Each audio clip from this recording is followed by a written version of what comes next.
వైఎస్ఆర్ కడప జిల్లా బద్వేల్ మున్సిపాలిటీ గాంధీనగర్ సచివాలయంలో 80వ స్వాతంత్ర్య దినోత్సవ వేడుకలను శుక్రవారం ఘనంగా నిర్వహించారు. టీడీపీ నియోజకవర్గ తెలుగు మహిళా అధ్యక్షురాలు మార్చుపల్లి లక్ష్మీదేవి ముఖ్య అతిథిగా హాజరై జాతీయ జెండాను ఆవిష్కరించి జెండా వందనం చేశారు. స్వాతంత్ర సమరంలో ప్రాణత్యాగం చేసిన మహనీయులకు నివాళులర్పించారు.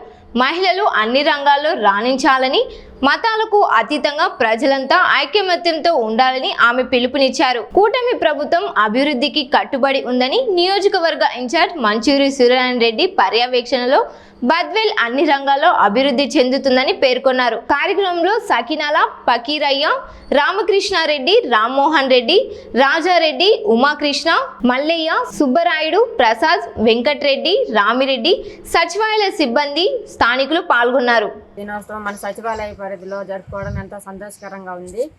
ముందుగా మన దేశ స్వాతంత్రం కోసం ప్రాణాలు అర్పించిన మహనీయులందరికీ నా శిరస్సు వంచి నమస్కారాలు తెలియజేస్తున్నాను. ఎందరో త్యాగదనుల పోరాట ఫలితమే ఈ స్వాతంత్ర దినోత్సవము.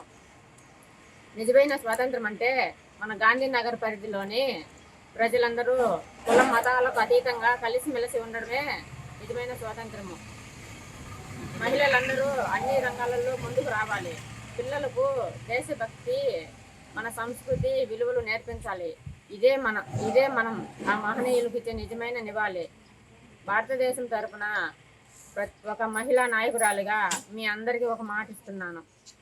మన బద్వేల్ నియోజకవర్గ అభివృద్ధికి కూటమి ప్రభుత్వానికి మన ముఖ్యమంత్రి చంద్రబాబు నాయుడు గారు సంకల్పం అమరావతి శరవేగంగా నిర్మించబడుతుంది. మన నియోజకవర్గం ఒక పట్టుదల కలిగిన వ్యక్తి మంచూరి సూర్యనారాయణ రెడ్డి గారి సారథ్యంలో మన వార్డు, మన నియోజకవర్గం ఎంతో అభివృద్ధి చెందుతుందని తెలియడానికి సంతోషిస్తున్నాను. ముఖ్యంగా మహిళా సాధికారతకు నా వంతు కృషి చేస్తానని నేను తెలియజేస్తున్నాను. చివరిగా మన జాతీయ జెండా ఎప్పుడూ రెపరెపరాలుతూ ఉండాలని, అగ్రదేశంగా నిలవాలని కోరుకుంటూ సెలవు తీసుకుంటున్నాను. జై హింద్, జై తెలుగుదేశం, జై భారత్.